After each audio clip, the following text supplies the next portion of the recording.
Pessoal, temos que dar continuidade agora, saindo dessas competências só da União e as competências conjuntas, vamos falar agora das competências de estados, municípios e Distrito Federal, ok? Lembrando que a nossa competência em relação aos estados, nós temos aqui aquele critério, né, de exclusão, aquele critério que vai garantir que os estados fiquem com as competências que não lhes forem vedadas, aquele critério que fala que ficam reservadas aos estados o que não for da União, nem de municípios, ou seja, cabe aos estados, pessoal, as nossas competências chamadas reservadas, não é assim? Residual, regionais, ou de acordo com a teoria dos poderes remanescentes. Isso foi o que nós já vimos, eu estou apenas revisando com vocês. E são essas competências que nós temos aqui que começar a analisar, né? Pensar como é que isso vai acontecer. Então, olha só, os estados organizam-se e regem pelas constituições e leis que adotarem, observados os princípios desta Constituição. Ou seja, eles vão fazer as suas próprias constituições e as suas próprias leis. Nós temos aqui a nossa autonomia legislativa, que alguns encontram, identificam, e de organização, né? Eles mesmos se organizam, eles mesmos legislam, de acordo, né, observados os princípios desta Constituição, ou seja, a Constituição Federal tem que estar sendo observada por todas as leis estaduais. Só fazem o que a Constituição permitir. Fechamos? Parágrafo 1º. São reservadas aos estados as competências que não lhes forem vedadas por esta Constituição. E quando é que a Constituição veda uma competência para o estado? Quando ela entrega à União, quando ela entrega aos municípios. Ok? Aí ela diz que não é dos estados. Portanto, essas são as competências reservadas, são as competências, portanto, que sobrar, residuais, ficam aí à mão dos estados. Tranquilo, parágrafo 1º, super bem, nós já vimos, já conversamos, vamos para o parágrafo 2º. Parágrafo 2º. Cabe aos estados explorar diretamente ou mediante concessão os serviços locais de gás canalizado na forma da lei, vedada a edição de medida provisória para sua regulamentação. Quando eu falo que os estados é que irão explorar, eu estou falando de uma competência administrativa. Que exploração é essa, Arsênia? Poder executivo, portanto, governador. Que exploração é essa? Do serviço local de gás canalizado. Essa é a exploração administrativa. Explorar, pessoal, é prestar esse serviço à comunidade. Ele vai ficar responsável em canalizar esse gás, para fazer chegar até a sua casa, cobrar por esse serviço prestado, para que você pague aquele valor. Muito bem. E isso tudo tem que ser feito na forma da lei. Competência, portanto, legislativa. Assembleia Legislativa fazendo. E aí vem uma observação. É na forma da lei que se regulamenta essa exploração. Só que essa lei aqui é a lei stricto sensu, a lei vinda do legislativo. Não pode haver edição de medida provisória para isso. E aqui nós temos duas observações. A regulamentação do serviço de gás canalizado só por lei, jamais por medida provisória. E se a Constituição está dizendo que nesse caso não pode medida provisória, é porque nos outros casos pode medida provisória. Que outros casos, Arsênia? Todos os outros casos que a medida provisória pode servir como instrumento de regulamentação.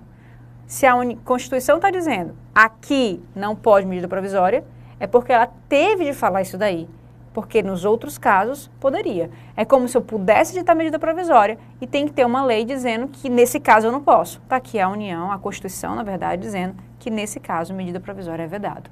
Então, nós vimos aqui uma competência que ela é expressa, não é residual, não é reservada, não está com a teoria dos poderes remanescentes identificando, ela é expressa, a Constituição diz que nesse caso cabe ao Estado prestar, e nós vimos também aqui uma possibilidade, a permissão, ainda que implícita, ainda que a contrário senso, que a Constituição permite, né, portanto, aos Estados a edição de medida provisória, mas não para isso daqui, só para as outras coisas. Parágrafo 2º, portanto, nos traz uma observação muito importante. Dizer que as competências estaduais são fixadas de acordo com o critério reservado, residual, teoria dos poderes remanescentes, regional, como a gente vem dizendo, está correto. Agora, dizer que as competências dos estados, todas elas, ou são exclusivamente generalizar, colocar tudo num bolo e dizer que tudo é identificado pelo critério residual remanescente, não é. Porque nós temos essa competência do parágrafo 2º expressa. Não tem nenhuma residualidade aqui. E não poderia ter, porque se tivesse, ó, serviço local, poderia dar ensejo aí à competência municipal, quando na verdade é uma competência estadual. Parágrafo 2º para mim é importante, a cena é importantíssimo. Primeiro porque fala de algo que é serviço local de gás canalizado. E você vai ver já comigo que esse termo local vai te puxar muito para uma competência municipal. E aqui ela é estadual. Segundo, porque ela excepciona a regra, né, o critério de identificação das competências dos estados, que é exatamente uma competência expressa e não residual, como as outras são. E ainda traz aqui uma permissão implícita para os estados editarem medida provisória. Então, 3 importantes observações, parágrafo 2º, importantíssimo para ti. Fechou? Parágrafo 3º. Os estados poderão, mediante lei complementar, instituir regiões metropolitanas, aglomerações urbanas e microrregiões, constituídas por agrupamentos de municípios limítrofes, para integrar a organização, o planejamento e a execução de funções públicas de interesse comum. Então, vejam que essas aglomerações, essas regiões metropolitanas, são constituídas com um agrupamento, esses municípios limítrofes, esses municípios que fazem fronteiras entre si. Eu junto tudinho e formo uma região metropolitana, não tem problema nenhum. Quem cria região metropolitana? Estado. É ele que cria essa região metropolitana. Cria através de que, Arsênia? Através de uma lei complementar. Como que isso é cobrado em prova? Traz lei ordinária, em vez de lei complementar, e diz que isso aqui não é competência dos estados, que isso seria competência dos municípios.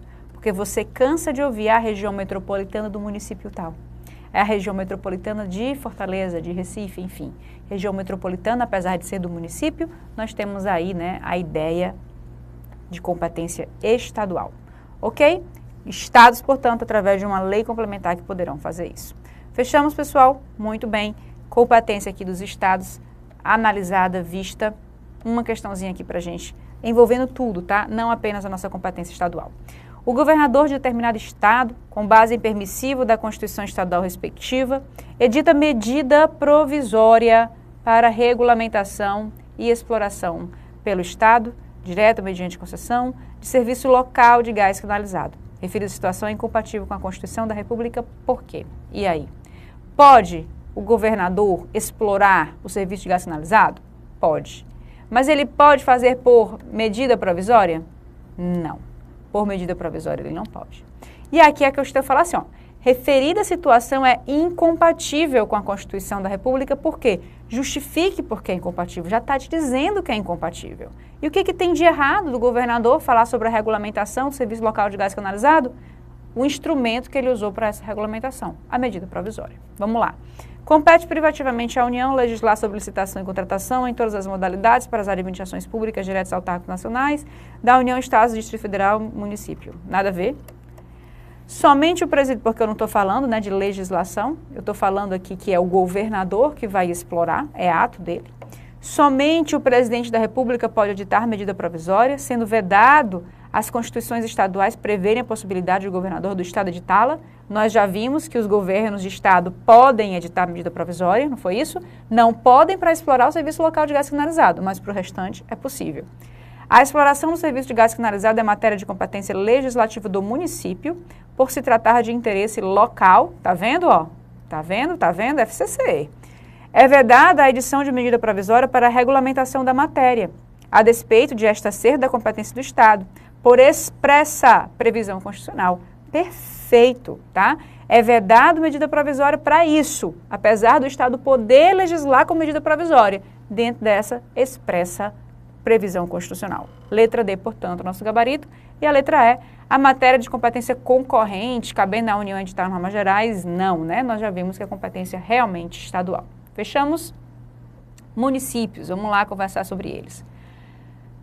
Municípios, pessoal, primeiro momento na vida que os municípios viraram entes federados, tá? Foi em 88. Antes disso, nós não tínhamos os municípios como entes federados, eram regiões autônomas que tinham aí o Estado, né, como um coordenador. Então, está aqui o município como ente federado, agora com total autonomia, legislando por ele, atuando no seu executivo de acordo com as suas convicções, executivo eleito pela própria população, município, portanto, ente federado. Competências municipais, artigo 30, ele vai trazer todas as competências dos municípios. No entanto, as legislativas, o artigo 30 não elencou, não fez uma lista. Ele traz duas disposições bem genéricas. Ele diz assim, ó, cabe ao município legislar sobre assunto de interesse local. Acabou. Se tiver interesse local, quem legisla? Município. Se tiver interesse local, União não legisla, Estado não legisla. Quem legisla? Município. Fechou? E aí, vendo que poderia surgir alguma complicação ou alguma necessidade, quando for a competência for de União e de Estados, mas o povo mora no município. Muitas vezes aquela competência da União Federal, dos Estados, vai incidir diretamente na realidade de um pessoal que está ali naquele município. E aí? Aí os municípios poderão suplementar a legislação federal e estadual no que couber. Entenderam? No que couber. No que couber, pessoal, o STF já disse, é no que for de interesse local. No que for de interesse local, os municípios poderão legislar suplementando algo federal ou estadual. E aqui nós temos duas situações. Uma é o que é de interesse local, só o município. O que for de interesse nacional e o que for de interesse regional, os municípios apenas suplementam. Ou seja, eles devem levar em consideração o que a legislação federal está dizendo, o que a legislação estadual está dizendo, e se houver espaço, dentro daquelas regras, suplementar aquilo que for necessário ao interesse local. Sempre, pessoal, a legislação federal e estadual funcionará como um limite. Ele jamais poderá tratar diferente um assunto que é de competência da União de uma forma diferente do que a União falou. Por exemplo, clássico exemplo, Código de Trânsito Brasileiro diz, o uso do capacete é obrigatório, ponto final. Ponto final, não traz nenhuma exceção. Aí naquele município está tendo uma onda de assaltos promovidas com pessoas em motos, 2 pessoas, o da garupa desce, mantém um capacete, faz o assalto, sobe na moto e eles vão em fuga, ambos com capacete impedindo a visualização, a identificação dos dois. E aí o prefeito municipal, a Assembleia Legislativa, edita uma lei dizendo que é proibido o uso de capacete naquele município. Pode? Não pode. Porque apesar de haver interesse local, é uma legislação de competência federal e essa legislação traz um limite, dizendo que é obrigatório o uso de capacete, não há exceção. O município vai ter que combater esse crime de outra forma, mas jamais proibir o uso de capacete. Ficou claro? A mesma coisa acontece com toda a legislação estadual. O município pode suplementar, desde que respeite os limites traçados pela legislação estadual. Fechamos? Muito bem. Arsênia, mas se não existir a lei federal e a lei estadual, o que o município pode fazer? Ele vai tratar do assunto de interesse local apenas. Jamais fazer regra geral, jamais fazer assuntos, tratar de assunto estadual ou de assunto federal. Ele só vai tratar daquilo que for de interesse local. Se não tiver a lei federal, se não tiver a lei estadual, não tem problema. Ele diz como é que vai acontecer naquele município. Pronto. Mas ele não vai fazer norma geral, ele não vai tratar do assunto, ele não vai esgotar aquilo ali. Ele vai tratar especificamente daquilo ali que está ali no interesse local apenas, só para resolver aquele problema que precisa ser resolvido naquele município. Mas ele não faz aquela suplementação, aquela suplementação não, aquela ideia de legislação plena que a gente viu lá na nossa competência concorrente, tá? Ele vai apenas tratar do assunto de interesse local, sem precisar da norma geral, sem precisar da norma estadual, simplesmente falando do assunto de interesse local. Fechamos? Então, pessoal, aqui eu faço a observação que eu comecei a fazer contigo lá no comecinho da nossa competência concorrente. Na competência concorrente, se você lembra, no artigo 24, nós vamos ter que cabe apenas à União, aos Estados e ao Distrito Federal legislar concorrentemente sobre aqueles assuntos. No entanto, suplementando essa legislação federal ou essa legislação estadual, o município pode tratar do que houver interesse local. Um dos exemplos que eu falei para ti foi a questão de orçamentário. O orçamentário é uma competência concorrente entre União, Estados e Distrito Federal. No entanto, há interesse local em ter um orçamento próprio. O município vai suplementar o que for necessário para fazer o seu orçamento próprio. A sua lei orçamentária, a sua lei de diretriz orçamentária, o seu plano plurianual, justamente porque há interesse local. Da mesma forma, pessoal, como o direito urbanístico, cabe à União e aos estados fazer a norma geral e suplementar, cabe ao município adequar a sua realidade, a tratar de algum assunto naquela lei que tenha interesse local, e direito urbanístico a gente não tem nem como escapar desse interesse local. Ou seja, pessoal, essa suplementação pode sim acontecer nessa matéria concorrente, mas pode também acontecer na suplementação de uma matéria privativa, como acontece, por exemplo, com o trânsito.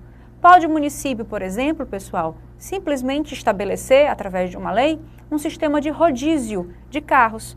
Da placa 0 ao 3 sai na segunda-feira, 4 a 6 sai na terça-feira e assim por diante. Pode o município fazer isso? Pode, através de uma lei, muito embora trânsito e transporte é competência privativa da União. Por que o município pode fazer isso? Porque há interesse local e a legislação federal que fala sobre isso, que é o nosso CTB, não impede, não veda, respeita-se o limite dessa legislação, podendo o município legislar, portanto. Ou seja, para aqueles que pensavam que o município não podia tratar, ou seja, tratava de menos leis do que a União e Estados, os municípios tratam de muito mais do que precisa. Eles tratam de competência concorrente, eles tratam de competência privativa, eles tratam do que for necessário. Qualquer lei que existir, seja a lei de quem for, Estados da União, seja a lei privativa, seja a lei concorrente, seja o que for a legislação, o município poderá suplementar, havendo interesse local e respeitando o limite dessa suplementação. Tranquilo? Muito bem. Continuando aqui, inciso terceiro. Instituir e arrecadar os tributos de sua competência, bem como aplicar suas rendas. Olha aí, ó, instituir, né? É lei. E arrecadar os tributos de sua competência, bem como aplicar suas rendas sem prejuízo da obrigatoriedade da prestação de contas e publicar balancetes no prazo fixado em lei. Criar, organizar e suprimir distritos, ó. O que o município pode fazer, pessoal, em relação à sua composição territorial, é criar e suprimir distritos, aqueles bairros que se tornam tão volumosos, tão independentes, que viram distritos de um município com um pouquinho mais de autonomia, observada a legislação estadual, sempre, né? E ele cria e organiza isso daqui através também de lei. Organizar e prestar diretamente ou sob regime de concessão, permissão, os serviços públicos de interesse local, incluído o transporte coletivo, aquele caráter, né, aquele transporte coletivo urbano, que tem caráter essencial, ou seja, que precisa ser prestado pelo município. Manter, com a cooperação técnica e financeira da União e dos Estados, programa de educação infantil e de ensino fundamental, ou seja, é uma competência que cabe aos municípios realizar, mas a cooperação técnica e financeira tem que vir da União e dos Estados, não é sozinho, né? Prestar, com a cooperação técnica e financeira da União e do Estado, serviço de atendimento à saúde também. Então vejam aí, ó, que a educação infantil e de ensino fundamental, saúde, também presta-se pelo município, mas com a cooperação técnica e financeira da União. Promover no que couber adequado ordenamento territorial mediante planejamento e controle do uso, do parcelamento da população do solo urbano. Vejam que isso daqui também a gente tem a União fazendo diretrizes, né, lá na nossa competência privativa, e cabe aqui ao município promover, né. Promover a proteção do patrimônio histórico, cultural, observada a legislação, tá? Temos aqui, ou seja, ele precisa dessa proteção da mesma forma como a gente viu lá no artigo 23, que cabe também a Estados e União fazer essa promoção desta proteção, município também aqui. E aí, pessoal, uma questãozinha para a gente tratar. Olha só, certo município editou lei municipal que disciplinou o horário de funcionamento de farmácias e drogarias.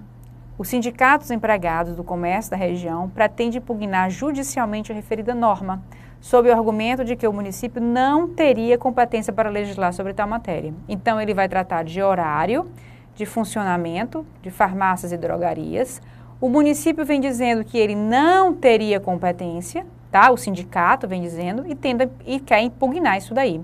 Considerando a Constituição Federal e a jurisprudência do Supremo Tribunal Federal, a pretensão do sindicato. Pode ou não pode o município falar de horário de funcionamento de farmácia e drogarias? Isso aqui, pessoal, é produção e consumo. E ainda envolve comércio. Tudo isso entregue à União, tá? E nada entregue aos municípios. Pode o município falar sobre o horário de funcionamento? Pode, porque isso aqui, ó, tem interesse local. Por exemplo, na véspera de Natal, o município de São Paulo prevê aí horário de funcionamento no shopping de 24 horas. Isso pode acontecer no município de Fortaleza? Não sei. O município de Fortaleza tem que analisar o interesse local e ver se pode ou se não pode. Ou seja, cabe ao município definir isso daí. É o município que pode dizer se há ou não há interesse local, tá? Só uma observação. Isso aqui, pessoal, é falar sobre o horário de comércio local, que é diferente de falar de horário bancário, porque o horário bancário é competência privativa da União tratar de direito bancário e esse horário bancário já foi fixado por uma norma federal. Então, o município não pode se intrometer por conta do limite que a norma federal impôs. Entenderam? Como eu não tenho legislação federal falando sobre horário de funcionamento de comércio local, cabe ao município, portanto, por ter interesse local, tratar deste assunto. Então, vamos lá. Não encontra fundamento constitucional, uma vez que cabe aos municípios fixar o horário de funcionamento desses estabelecimentos, inserindo-se a matéria na sua competência para legislar sobre assunto de interesse local. Letra A, portanto, é a nossa letra de gabarito, tá certo? Não encontra fundamento constitucional, uma vez que apesar da matéria se inserir na competência residual dos estados, não.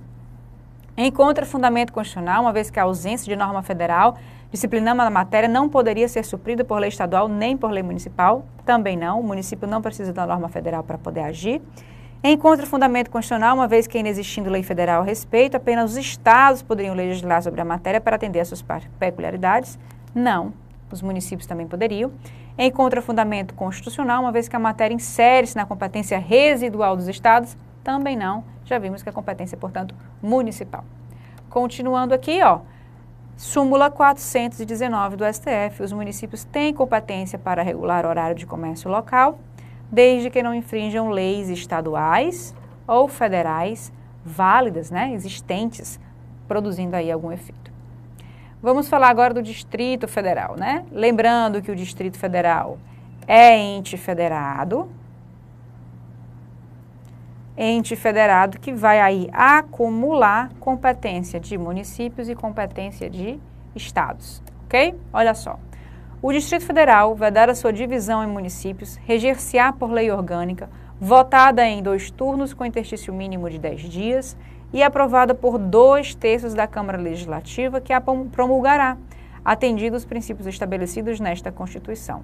Então, ele é ente federal, se organiza por lei orgânica feita por ele mesmo, está aqui a nossa autonomia, né, de auto-organização, e aí nós temos o processo legislativo exigindo, né, 2 turnos de votação, você lembra aí, emenda constitucional também precisa, 2/3 da Câmara, na emenda constitucional são 3/5, né, então há aqui uma diferença com a emenda constitucional, para você não se complicar, tá?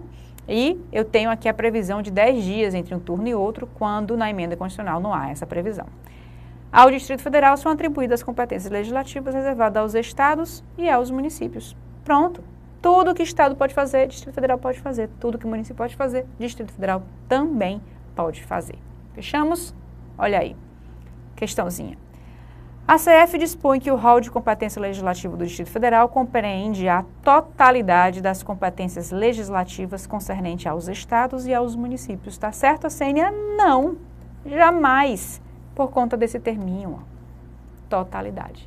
Nem tudo completamente, a Assênia, mas tu falou tudo, mas justamente para lhe mostrar, nem tudo, nem eu não posso, pessoal, olha, palavras dessas absolutas, a gente levanta a orelha. Olha só. Eu posso dizer que as competências de estados e municípios foram repassadas para o Distrito Federal? Posso, mas todas elas, não. Existem algumas competências que cabe aos estados fazer que o município não faz. Por exemplo, toda aquela parte de custeio que eu tenho, que a União, artigo 22, ó, União, vai fazer para o próprio Distrito Federal. É ela que vai organizar judicialmente o Distrito Federal, o Ministério Público, tá? E aí a gente vai ter também, né, a organização administrativa desses sendo feitas por lei federal. Quando eu tenho o Ministério Público Estadual, por lei estadual, nós temos a organização judiciária estadual sendo feita por lei estadual também. Fechou? Então, dentro dessa nossa ideia aqui, nós vamos ter algumas competências diante, né, de uma organização específica que a União traz para o Distrito Federal, essa responsabilidade, esse apoio que ela traz, eu não posso aí igualar em tudo estados com o Distrito Federal. Então, aquele termozinho lá, totalidade das competências, é que me deixa aqui errada a minha questão. Fechamos? Tranquilinho? Vamos falar de criação de estados e municípios na nossa próxima aula, para a gente não ter que parar aqui e quebrar o tema aqui no meio, tá bom? Até já já.